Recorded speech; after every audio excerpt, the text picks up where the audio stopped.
4일 수요일 열왕기하서 2장 15절로 25절 생명과 심판의 선지자 엘리사입니다.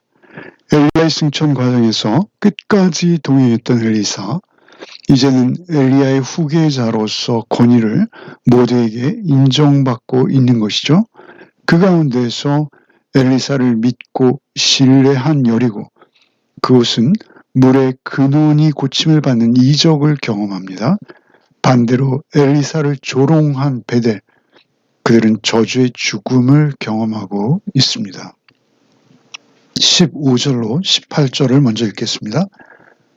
맞은편 여로구에 있는 선지자의 제자들이 그를 보며 말하기를 엘리야의 성령이 하시는 역사가 엘리사 위에 머물렀다 하고, 가서 그에게로 나아가 땅에 엎드려 그에게 경배하고 그에게 이르되 당신의 종들에게 용감한 사람 50명이 있으니 청하건대 그들이 가서 당신의 주인을 찾게 하소서.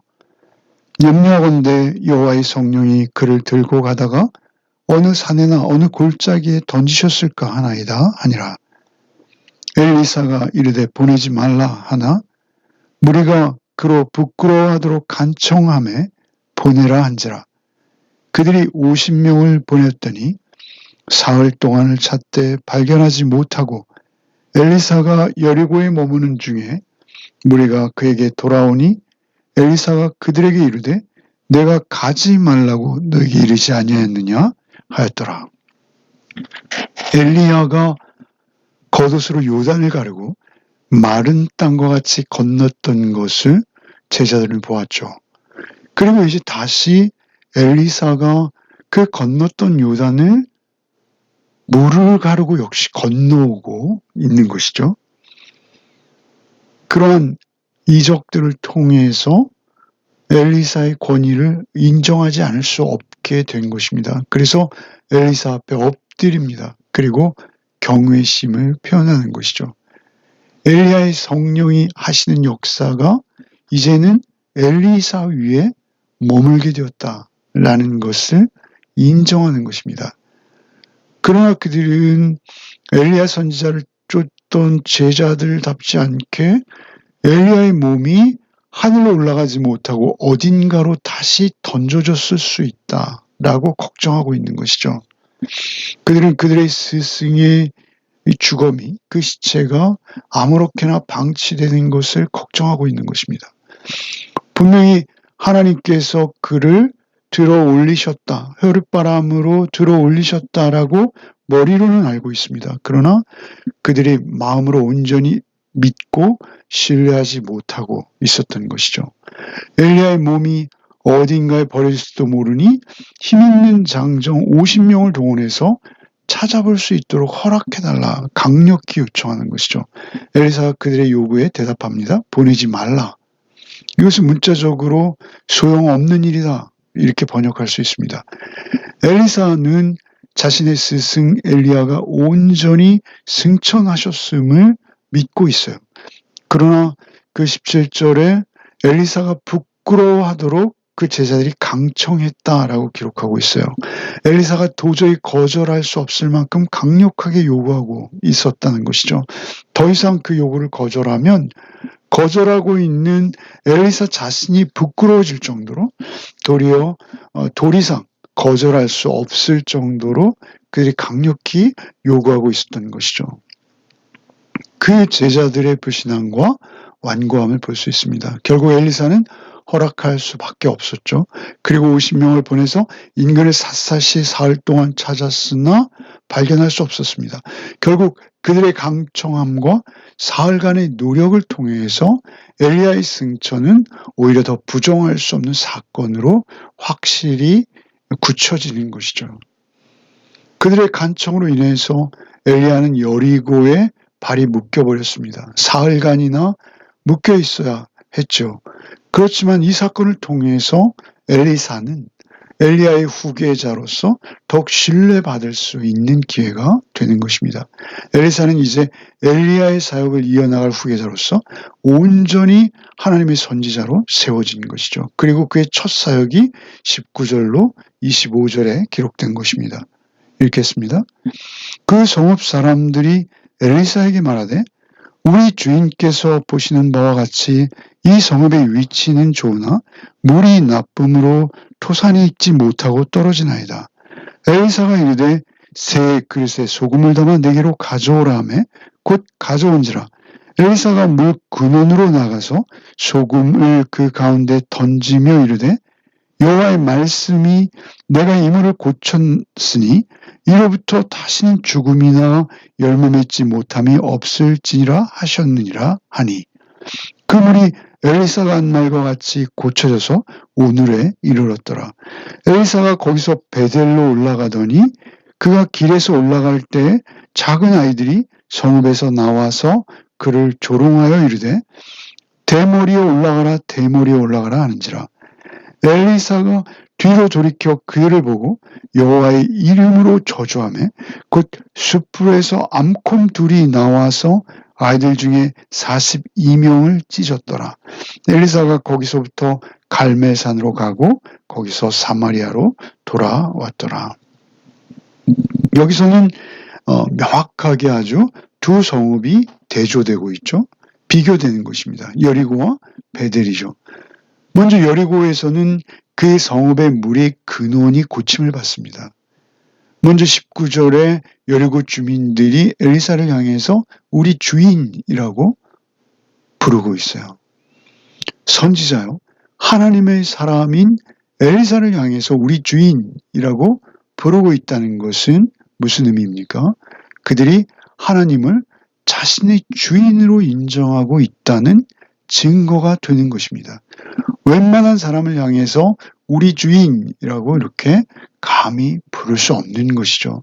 자신들의 최고의 존경과 사랑을 담아서 엘리사를 상대하고 있습니다. 그리고 그들의 가장 큰 고민을 엘리사에게 역시 털어놓고 있습니다. 그만큼 엘리사를 하나님의 사람으로서 신뢰하며 또 그 능력까지 인정하고 있다는 것이죠. 그들의 간청은 그들의 성읍이 위치도 좋고 다 모든 것이 좋으나 한 가지 물이 좋지 않아서 토지의 소산 곧 그 땅의 열매들이 끝까지 익어가지 못하고 떨어지고 있다라는 것이죠. 그 토지의 소산이 있지 못하고 떨어진다.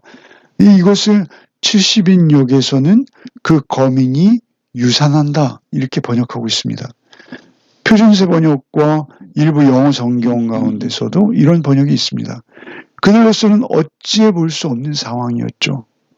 그 거민이 유산하는 것, 심각한 것이죠.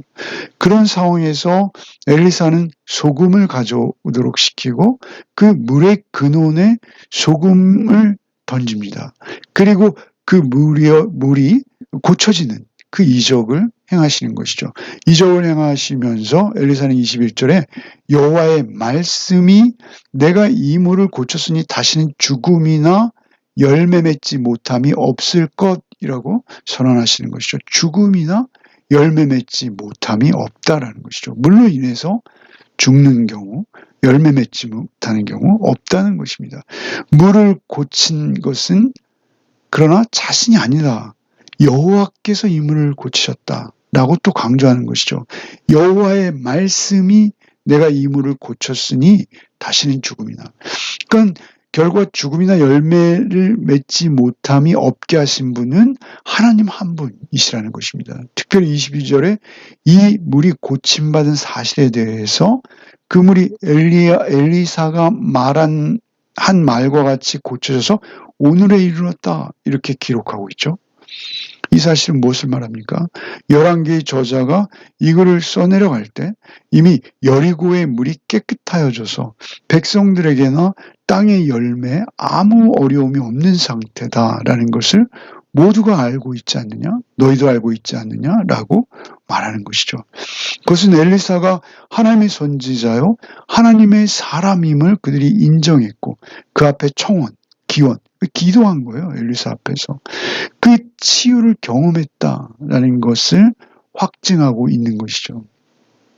그리고 이제 이어서 기록되는 사건은 아주 정반대의 상황입니다. 이 사건 역시 엘리사가 온전히 하나님의 선지자요 하나님의 사람임을 증거하는 사건입니다. 엘리사는 엘리야와 함께 거쳤던 도시들을 되짚어가고 있어요. 여리고도 지나갔고 베델도 지나갔었죠. 그래서 다시 그 역순으로 여리고에서 베델로 왔는데 그 베델의 아이들이 성읍에서 나와서 엘리사를 조롱하는데 그 음성이 무엇입니까? 대머리여 올라가라, 대머리여 올라가라. 반복해서 외치고 있어요. 엘리사는 나이가 많죠. 그런데 그 아이들이 대머리여, 대머리여 이렇게 부를 수 없어요. 유대의 그 윤리와 도덕은 엄격합니다. 자기보다 연상인 어른에게 이렇게 조롱할 수 없는 것입니다. 그들이 결국 조롱하다가 죽임당하는데 42명이라고 하죠. 죽임당한 숫자만 42명이기에 아주 더 많은 무리들이 거기에 있었을 것이다 라고 보여집니다. 여기서 작은 아이라는 이 호칭은 아주 어린아이를 말하는 것이 아니라고 합니다. 이것은 청년들의 미숙함을 조롱할 때 부르는 호칭이었다고 합니다. 결국 그들은 베델의 미래 세대를 책임질 청년들로 보아야 한다라는 것이죠. 그들이 큰 무리를 지어서 엘리사를 조롱하고 있어요. 엘리사와 엘리야의 사건을 그들 잘 알고 있었을 것입니다. 그런 엘리사를 향해서 문둥병자 같이 대머리를 하고 있는 너도 한번 하늘로 올라가 봐 라고 반복해서 소리치고 있는 것이죠. 하나님의 선지자, 하나님의 사람을 향해서 이토록 극심한 조롱을 하고 있는 것. 이것은 일시적인 충동이나 즉흥적인 그런 일이 아니다라고 보는 것입니다. 베델은 그 배경이 북이스라엘 중에서 특별히 금송아지를 놓고 하나님으로 섬기던 곳입니다.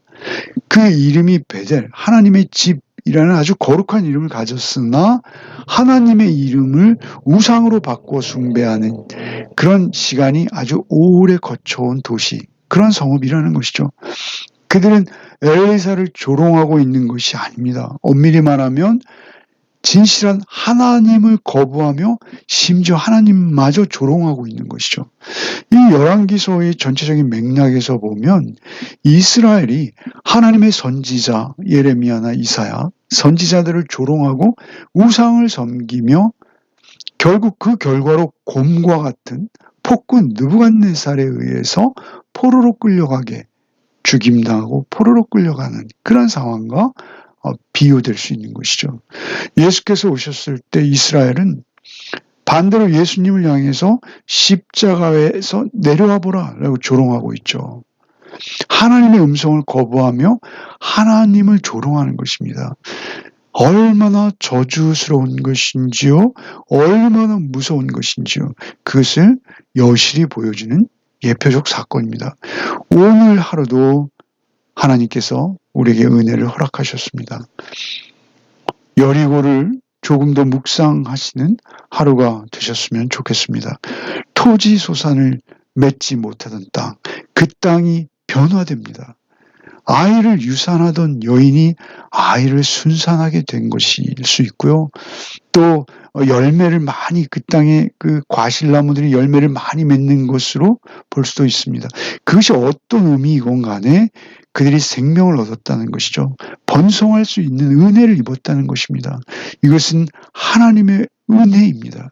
이것은 신약의 성도들이 그리스도를 믿음으로 변화되는 것과 비유될 수 있는 것이죠. 토산을 맺지 못하던 여리고 성읍과 같은 성도들, 그들이 소금과 같은 그리스도의 보혈과 하나님의 말씀, 그 말씀의 능력을 힘입어서 30배, 60배, 100배 결실을 맺는 것입니다. 오늘 하루도 그렇게 주님의 말씀 안에서 그리스도 안에서 열매 맺는 삶을 살아내시는 복이 저와 여러분에게 있기를 소원합니다. 기도드리겠습니다. 오늘도 주의 말씀을 힘입어 하루를 살게 하시니 참으로 감사합니다. 우리에게 많은 어려움과 아픔이 있습니다. 하오나 주님의 말씀에 우리를 의탁합니다. 우리의 쓴물 마라와 같은 심령에 우리 주님께서 찾아오셔서 임하셔서 우리를 치유하시고 우리를 고쳐 주시옵소서. 여리고 그 성의 주민들이 간절함으로 엘리사 앞에 청원하였듯이 오늘도 우리가 하나님 앞에서 이제는 직구하며 하나님께 기도하는 하루의 삶을 살게 하여 주시옵소서. 온전한 주의 자녀로 살게 하사 오직 주께서 바라시는 그 열매로 익어가는 오늘 하루가 되게 하여 주시옵소서. 예수 그리스도 이름 받들어 기도하옵나이다. 아멘.